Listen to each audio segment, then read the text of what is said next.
ini ndakazomboita rimwe bhebhi rangu rashayikirwa nemurume waro ndikamubvunza kuti hauna runyoka rinonzi handina ndikati unoziva sei. You see? Because that is the question. Because I guess what Peshika Shiri has said speaks volume. I'll tell you this. All right, maybe kuna kirani. But nditorongoda munongoziva ndiringoda izvezvi. Chumba havangaisi runyoka unless vaona ma-red flags. I'm telling you this. Nosaka reserve bank ichichengetwa nepfuti nechi zvese kutyira kukoshwa uri asi hapana akamboenda ipapo akapazama. Chinhu chese Zigo chaunotora in access chinodhaka. Chingava chikafu chaicho kachidyisa chitone ma-repercussions. Chinhu chese chaunotora chikadarikidza chitone mubhadharo wacho chitone mubayiro wacho. Ndopati kuti we should be able to differentiate between munhu anonzi chidhakwa nemumwe wewaini nemunhu adhakwa. Zvakatosiyana. You can't debate with maponga because he knows kuti panochorwa munhu. Sauti vachiwengu vanochogwa namaponga. No, vanogona kuzotyora zvavo. Kana kuti iye anenge atora mukadzi wako anditi hanzi love your enemies anditi pray for your enemies. Pamune muchiwanamatira ipapa muchitovada anditi mune mutoisa marasha anoita se anopisa pamusoro pemusoro wake. Wangu inoenda kumasweni icho ndipei hoko ndirovere pasi. Iwo sani anotisaiza munhu uyu. Iwo ukatorerwa mukadzi anditi chibva watoti bamunini wakutorera mukadzi wavo wanamatira mwari wakombora tese mwari anobva the opposite. Ndorunyoka ruri more powerful. Saka Zigo. Ndozvandiri kubvunza ka kuti is runyoka witchcraft? Runyoka anditi kaivuka kari necessary. You get what I mean? It's all a tema now justify kari necessary. Bible ndo zvanonditaura kuti tsareke remuro yachira achirarama ngafe. In my father's kingdom. Kuda kuti uruti kudenga kune doro. Akatoti hanzi handicharimwa izvi ndichazorimwa kudenga. So vari kuriramba pasi pana vachanosangana naro kudenga. Yeah. So iroro richagaina attraction. Ragaina attraction unotsvaga mablogger ana Zigo ovabhadhara ana Zigo ma50 nema100 ekupota vachiposta tumavidhiyo futi tumwe cheteito ana Zigo saka unotomupa uchipinda mumotikari yekuhaya omudza kuti isa caption yekuti ringa isina noise ana Zigo vanopera 1 week vachikuposta ana Zigo uchiita sekudaro. I can guarantee you that within 2 months unonga uine a minimum of 80,000 followers on social media.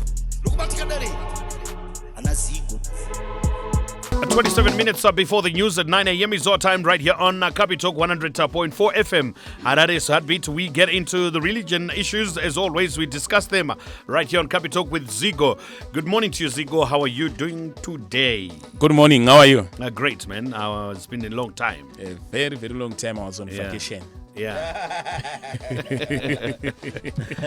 All right, so let's talk a lot of things that's happening in this world of beliefs, spiritual worlds and religion. Yes. There's something that I picked up all over the social media and stuff. Yeah. About a Prophet Makandiwa talking about alcohol. He said, take about... you talked about the little wine yakanzina pour in 1 Timothy. Yes. Was it alcoholic or it was not alcoholic? Yeah, in his submission the answer is actually in that verse. Going to take a little wine because yaizomuita adakwe saka a little. You get what I mean? So then what's this you told us shoma usingade udhakwa? I don't get it. Anzi yange rekurapa muchi heavy mudumbu andoona saka ndosaka kanzi take a little wine anditi saka this is a spiritual father giving advice to a spiritual son kuti chimbotora kashoti and you get what I mean. Ukambotora kashoti kakanorapa mudumbu. But then that created a conversation about nyaya yedoro, nyaya yewine, nyaya yestrong drink in the Bible. Vamwe vanoti kumwa kwakashata, vamwe vachiti kunwa kunoita se hakuna kushata. Inini I actually like to go a little further. Kutoti I don't believe that the Bible has got a problem with drinking alcohol.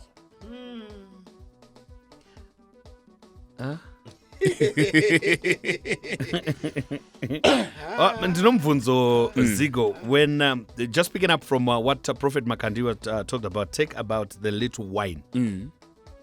I know you might be difficult for you to respond to this, but ivo vanomwa here.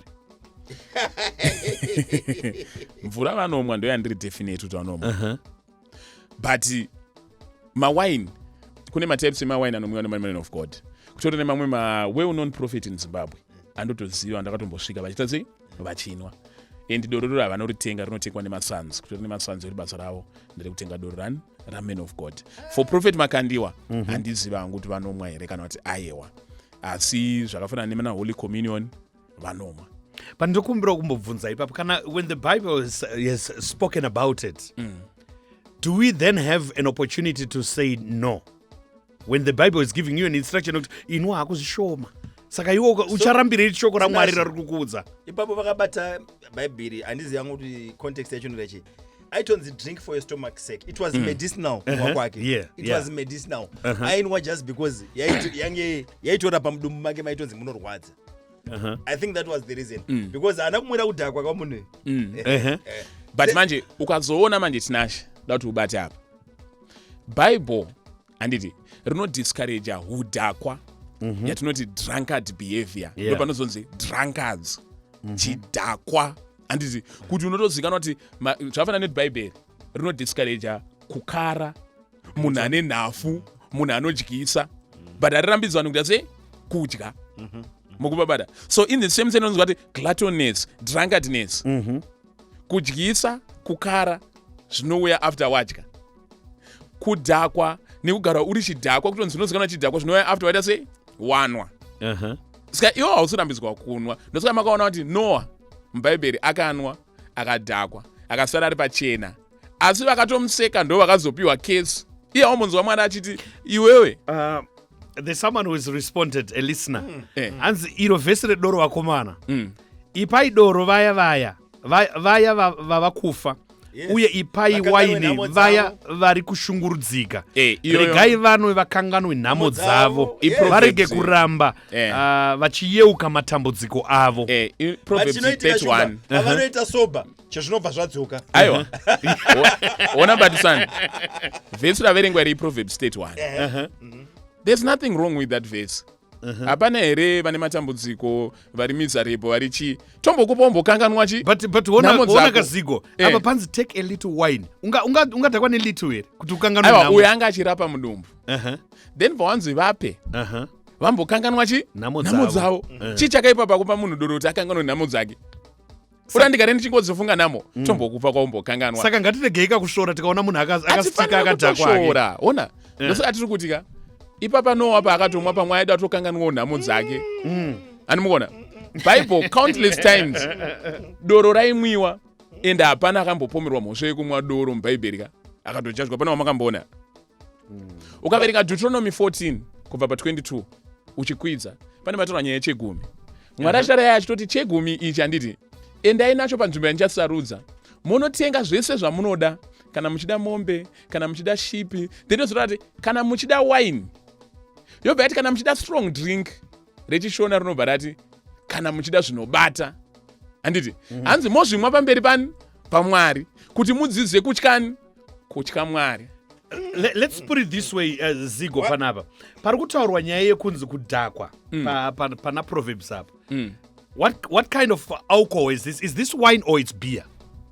MuBible hamuna word rinonzi beer. But wine, in context, strong drink. You have to understand what Bible mange musina mafizzy drinks ka. Their drink yange iripo, yange ngori wine chete. Wine, yeah. No yange iripo. Apana ponzi vakazomwa nonsi apa. Ende iyoyo ka yaitodhakwa vanonzira nzange singadhakwe. Handiti but ndo yati kuverenga kapana Proverbs 31 ichinzi ipai munhu akanganwe chi nhamo dzake. Chinhu chese Zigo chaunotora in access chinodhaka. Chingava chikafu chaicho kachidyisa. Chitone repercussions. Chinhu chese chaunotora chikadarikidza chitone mubhadharo wacho, chitone mubayiro wacho. Ndo pati kuti we should be able to differentiate between munhu anonzi chidhakwa nemumwe wine nemunhu adhakwa. Zvakatosiyana. Then chiona manje ukazoverenga Bhaibheri futi unoona Jesu achicomplaina. Mira ndikutsvagire vhesi racho. Ukaverenga kuna Luke 7 from verse 30 kuna 50, atizozverenga kusvika kuna 50. hanzi najesu but the Pharisees and experts in the law rejected God's purpose from themselves because they had not been baptized by John. Jesus went on to say, to what then can I compare this generation like? What are they like? They are like children sitting in the marketplace and calling out to each other. We played the pipe for you and you did not dance. We sang a dirge and you did not cry. Kuti vana kuti takuimbira hauna kutamba. Takuimbira inonzi chi rure hauna kuchema amai vaMary hauna kuchema. Tokuitira chii kuti tese ufare. Jesu obva achiti manje kutsanangura zvaangachitaura zvikanzi. Hanzi for John the Baptist came neither eating bread nor drinking and you say he is a demon. Hanzi John akauya asingadye nekunwa pamata nedhimoni. Mubhaibheri waiti ukatoregera kudya nekunwa wainzi une dhimoni. Urupaona? I'm looking at the definitions here. Biblical wine versus modern wine. Usati wangoenda handiti? Jesu bati, but the Son of Man came eating and drinking, and you say he is a glutton and a drunkard and a friend of tax collectors. Unati Jesu achimwa mirinda aipomerwa nzi chidhakwa. Yeah. And murupaona? Right. So biblical wine versus modern wine. And biblical wine was grown and produced in the most natural way possible. Therefore, it was composed of low levels of both alcohol and sugar. The first miracle that Jesus did was at the wedding of Cana. But wedding of Cana, Jesus turned water into wine. Into wine, yeah. There was no fermentation process there. It was ipapo. And when you read, anzi yange tori better kudarika yange iripo. Panotonzi sweeter. Kuna kuti wine yaifanwa kunaka. Hapana kutaura kudhakwa, kubvunzi yaidhaka kudarika yange iripo. It was sweeter. Patisana wazoti doro rinonaka. Remember the late Oliver Mtukudzan's miripiri ine manakira ayo. Ona. Kuvava kwacho ikoko ndokunaka kwacho ikoko. Patisani, ndatisange takunda deception yekufunga kuti wine yembebheri yange isingadhaki. Ndo yarudzwa na Proverbs 31 kuti imwai uyu akanganwe masoro zake. Ndo yakamwiwa naanonzani Noah akadhakwa. Uchienda pana Proverbs 20 anobva ati wine is a mocker, a strong drink, and whoever is led astray whoever is deceived. Zvangofanana nekunzi mota iyo ukairegera inokuuraya. Everything chinogona kuuraya. Hausonzi usadrive. But going back to the verse, unoona nzi speed handiti hanzi speed thrills but tichi saka mubvunzo wandinawo gentleman asi hausi kunzi don't drive wofambira muteni. Mubvunzo wandinawo tomwa here. Inini not according to the Bible you should actually drink. There's no problem in drinking. Zigo. Do you know the Jesu? Vesi yauya nayo yanyorwa kuna Timothy yaye. Yaitoti munhu wanga arwara uyu handiti akunyorwa tsamba naPaul. Achinzi drink for your stomach sake because wagwara ndo patinoti mwadoro. Iwe uri kurimwire chii? Hausi kurwara saka uri kurimwirei. Ndo pandikuti ndogona nge ndiri nesoro kuna Proverbs 31 kwanzi mupewe ada kuparara ambokanganwa nhamo dzake. And unoziva pana Proverbs vakuti vanofunga usikuipedza vhesi yaProverbs yauri kutaura imo. Ukadzika nayo inoti pekupedzisira inokuruma ngenyoka wine. The poison that's in it inotonzi inokuruma ngenyoka. Ukadzika uchipedza vhesi yako inokuudza izvozvo. Saka wasiyana nemunhu anongotora poison yenyoka wongoisa mumuviri wako. If the repercussions are the same, just tora nyoka rumwe apafanana nemunhu adhako. Ndo pati kuti tea inenge ine sugar. Andimona unogona kunzi musawanze sugar yakada se yakashata. But doesn't mean you should not drink it at all. Ndosaka Jesu pamuchato wekana ayaziva mavhesi ese aya ekunzi wine ka inoruma but akanoichinja because aiziva kuti it's a necessary ingredient in the society. Okay, we might spend the whole day. We might spend the whole day talking about this issue, and I see it's not in a discussion that will reach anytime soon. But prophet was in wine. No, prophet are not in wine.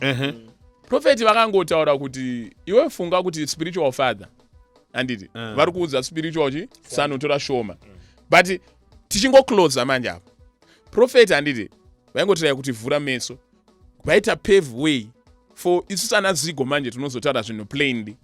Jesu chaiye anozongotaura palast supper anzi adhipa adi ovati this fruit of the grape, this fruit of the vine handiti I shall not drink it now until I drink it new in my father's kingdom.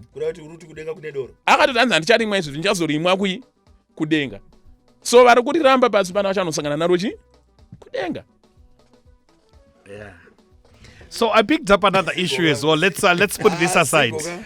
Quarter to 9 is our time. So Zigo, I picked up as well on the issue of Evangelist Marufu challenging Apostle Chiwenga to a friendly debate. Yeah, it's a friendly, not so friendly debate.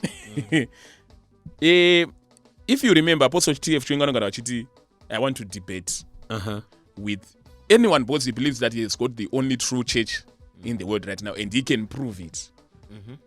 But he was so vocal, I want to debate. But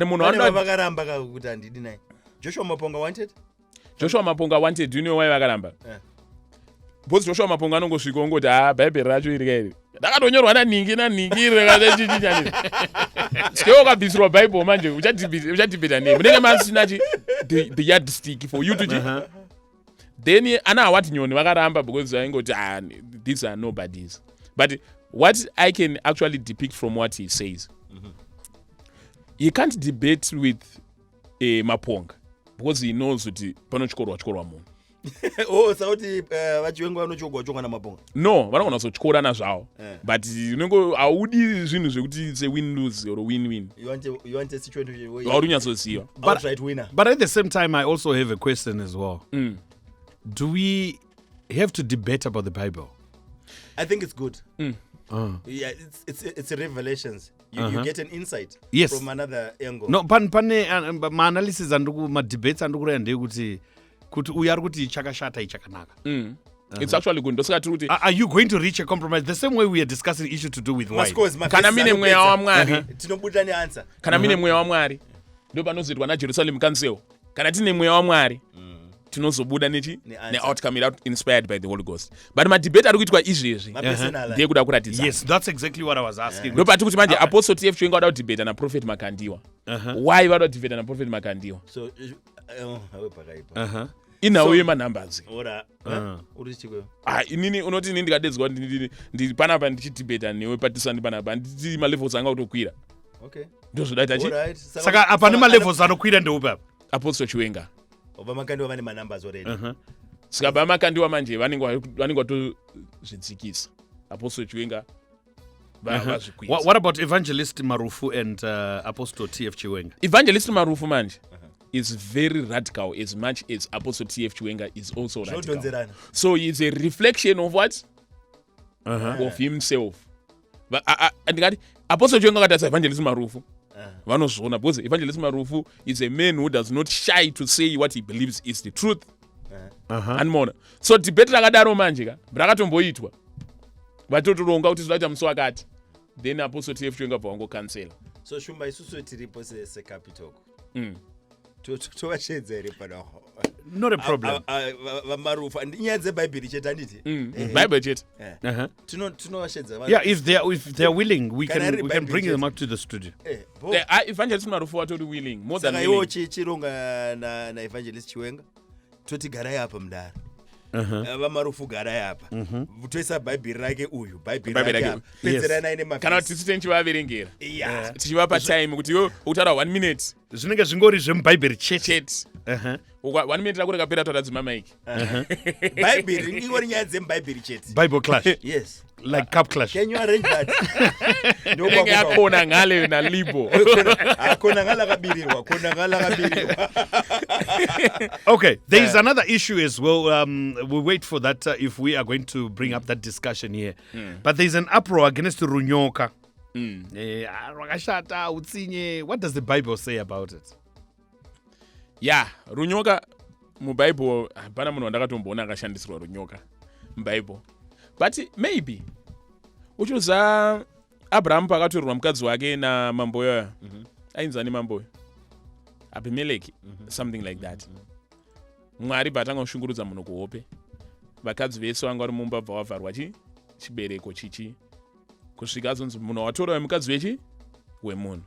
That is the nearest that I get which is close to runyoka.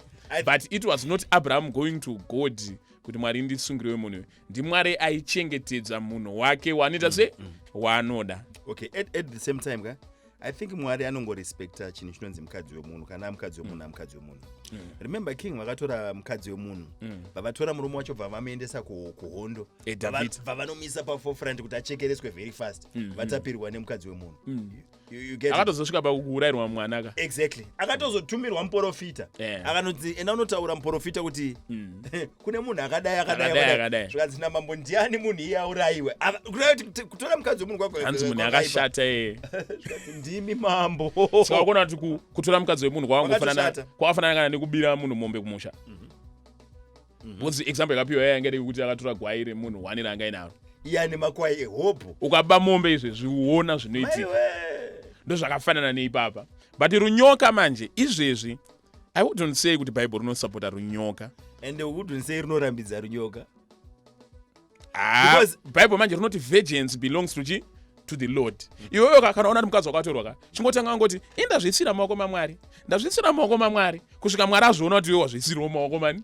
make ochidhila nemunhu vengeance kana kuti iye anenge atora mukadzi wako anditi hanzi love your enemies anditi pray for your enemies pamune muchiwanamatira ipapa muchitovada anditi mune mutoisa marasha anoita se anopisa pamusoro pemusoro wake wangu inoenda kumaso enecho ndipei hoko ndirovere pasi iwo sani anotisaiza munhu uyu iwo ukatorerwa mukadzi anditi chibva watoti bamunini wakutorera mukadzi wako wanamatira Mwari wakomboratese Mwari anobva the opposite ndorunyoka riri more powerful saka Zigo is runyoka witchcraft uroyi here uroyi unokonzereswa nehasha hatisina chikonzero uroyi here nditoziva muprofita vanoti vanoloka madzibaba masango madzibaba masango vanoloka but loku yava nditi haisi loku yekuda kukuuraya kana loku yekuda chichicha nditi iloku yekuti ka iwewe ndikakiya gate rangu ndikuita kuti musapindeka saka iwe uri kuti runyoka nderokuuraya here kana kuti munhu unenge uchi safeguarding your property and disciplining someone when somebody goes kunotora runyoka ari kuti ndoda kumuuraya here iwe ukaisa electric fence pamba pako yo handisuda kuuraya munhu uda kuuraya vanhu here but uda ngoti saka iwe ukatenga pfuti uri kuitei hanzi witchcraft the practice of magic especially for evil purposes is runyoka evil ndozvandiri pandiri kubvunza ka kuti is runyoka witchcraft runyoka handiti kaivuka kari necessary you get what I mean it's not a tema now justify kaivu kari necessary ndaba example let's pick up calls a bit all right call us in on 0772269241 or 0772269299 is runyoka witchcraft runyoka uroyi here. Let's hear from you. Call us in and let's hear your opinion over that. 0772269241 or 0772269299. Let's hear from people as we wait for the calls. Yes, somebody is already here. Good morning on Capi Talk. Okay, nobody there. Good morning on Capi Talk. Hello. Morning, how are you? I'm good. Great. Is runyoka a witchcraft? No. Support your answer. 50 marks. Right. Inini handifanire kunge ndichitadza kusosera munda wangu kana ndikasosera munda wangu makuda kuti asadye ndingatira makuda utsinyere handindaro ndikurima ndikusosera munda wangu kuti makuda asadye saka ndaikunge ndaitira makuda utsinye because makuda anotodyawo zvemusango wekuwe ndikurima kuti ndikwanisa kusapota mhuri yangu actually makudo ndi anenge achitondiitira utsinye yes of course ndimunya environment but iwe wabva wati waamwari rega ndichimutongera manje uyu ndakuuraya makuda aya no chinhu ndida kuudza chokwadi chinhu chandotyka pechitu munhu wandotanga kutya ndimwari wekutanga wechitu mukadzi wemunhu handiti so iwewe why iwe iziti usingarespecte mukadzi wemwe munhu washaya vamwe vakadzi here wokunda uda uya usikubaya gejo munda mangu mandorima hazviitikizvandagara mbeu mira wait ndadyara mbeu dzangu dzandadyara dzakusvika mumadzu muchibaga ichocho iwe usikoti heki mombe kana tractor wakuda kudyara muuzviyo example yamashandisa ndatoifarire kuti anzi wasvika unobaya gejo mumunda mangu yes hazviiti but bhaibheri ratoverenga noti vengeance is for the Lord ndozvaanga achitaura Zigo kuti chinamatira muvengi wako adyara mumunda mako kuti Mwari dhilai naye ndokunge zvaitika izvozvo but uri kuti Mwari apindure here ndozvauri kutaura iwo aiwa vanopindura handikuti kuti ndizozona mataka mushure mekunge zvaitika asi kandotanga ndagara naso sangu handisi ndo ndakazoita but okay vanozvida vai vari right hanzi nomumwe mutereri munya before you go just hold on hanzi Deuteronomy 18 verse 10 let no one be found among you who sacrifices their son or daughter in the fire, who practices divination or sorcery, interprets omens, engages in witchcraft. Saka mukuti witchcraft iri. Tatobvunza wewe. Aiwa, haisi witchcraft because witchcraft kuroya munhu asina mhosva newe. Okay.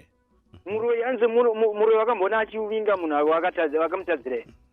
Ende panobva anongoroya chero munhu. Saka back to sender kuroya ere. Aiwa muroya ngafe. Bible ndo zvanondozvara kuti saregere muroya achirarama ngafe. All right, Munya, thank you so much. Let's give us that an opportunity, okay? Bo guys. Anytime. Good morning on Capi Talk. Hello, Anashumba. Mamuka say. Amuka. Runyo. I'll give you an example. The next door yangu ikaisa security yayo ikaisa razor wire ikaisa electric fence. Would you go there and ask, would naimi maisirei security it's the same nerinyoka. Aiwa ndiri ise razor wire chinhu chandiri kutoona kuti ndiri kurambidzwa kupinda. But apa hapana chandiri kuona. Woziya sei kuti pane runyoka kana kuti hapana? Yes, iwewe gara watongoziya kuti zveni munhu anongoisawo security. Pese pa zvinhu zvake munhu anoisa security. Saka huroyi here? No, hausi. Sa imimi don't mind kuiswa runyoka? Adina kana basa nazvo shumba kwangu vakatoisa runyoka I don't mind. Wow. Okay. Wow. Wife material. But kana munhu akuisa runyoka handiti imimba muri kuita security handiti pamba muri kutya kubirwa handiti kana imimi munenge muchiziva kuti zviri pamba zvinogona kuattracta mbavha. It's very true. Saka kana munhu maakunoisa runyoka muri kuziva kuti zviri pamunhu wenyu zvinogona kuattracta vanhu here. Ma-red flags aunenge uri kuona ekuti zveni munhu wangu uyu kuzivana kwatakatorana mukunzwa shumba. Kwatakabva kwatakatorana ndokune nyaya. Okay. Shumba vanondisirei runyoka kana inini ndisina zvavakamboona zvandingangoita. Mbavha hatisatambodziona hedu pamba pedu asi hatingaregeri kuisa razor wire. Pamwe pacho futi unenge uine ngoda uinayo you don't need red flag. Unongoziva kuti ngoda munhu esanenge achii. Yeah. I'll tell you this. Inini alright maybe kunaka hakunakirani but nditorongoda munongoziva ndiri ngoda izvezvi. Shumba havangaisi runyoka unless vaona ma-red flags. I'm telling you this. Nosaka reserve bank ichichengetwa nepfuti nechi zvese. Kutyira kukoshwa uri mukati. Asi hapana akamboenda ipapo akapazama. Because unotongoziva wega kuti pakachengetedzeka. And I give up then. Thank you so much. Have a good day. All right, thank you. My Anna from Chatcom. We appreciate. Okay. Hanzi runyoka huroi chairwo nekuti aiswa wacho haziye kuti ndo zvandaitwa. Ndakamirira foni so kuti unongofonera uchinzi tinokukumbiraiwo kunoko dhibhura renyu rabata. Woti chii chaitika? Nza mai nhingirikiri vabatwa nababa nhingiriki ubati ndokuda 10,000 imagine shumba wakarora ne 1,000. Pana kusikumanikidzira rudo here. But kana ndazvibata kandotopuka ngandibhadhara. Kosi kana munhu akuita izvozvo akutokuratidza masainzi okuti handichada nezvako. But aiwa shumba. Pane vamwe vanoita for the sake of inini I will know people who enjoy that but vari loyal one wao. Andinoona patenda achida mukadzi wake but achingoita musikanzi. Patenda kwamambo zvinondibudirewo pachena. Kana wakusada achi murume kana mukadzi budira munhu pachena pamberi pamambo handichada. Ndiri kumbokupawo mateo signs ka. Iwo wono wega kuti handichada. Aiwa kana ndabata shamari ngandiwanewo mari dzangu. Hanzi runyoka kuchengetedza musha. Kuchengera rudo akutese? That's highest level. All right, of time society. is up, gentlemen. We have wanted to discuss so many things. Hanzi kana usiri uroi ngavasaiseka votaura kuti ndaisa runyoka pauri baby. Unohwandire igara wangomuudza pachena apa ndaisa security pamba because tochibirwa iwewe ndakuisa security handidi kubirwa. Because ini ndakazomboita rimwe bhebi rangu rashayikirwa nemurume waro ndikamubvunza kuti hauna runyoka iri kanzi handina ndikati unoziya sei. You see. Because that is the question. Because I guess what Peshika Shiri has said speaks volume. Hanzi kana uchiziya kuti iwewe ndo zvawaita mugarongo mudzaka handiti pamba maudza notaisa security taisa CCTV audzwe dhibura ngaribate shumofoni uri kuhwandire ofoni uri kubasa ofoni zvaitika kunoko. Thank you so much for the time, Zigo. We discuss more again next week. Up with the best music. Upenga hakuridzirwe bhero membero dzangu dzazove pedo muchandishambadza kunge zigo tichakudanai kumabiko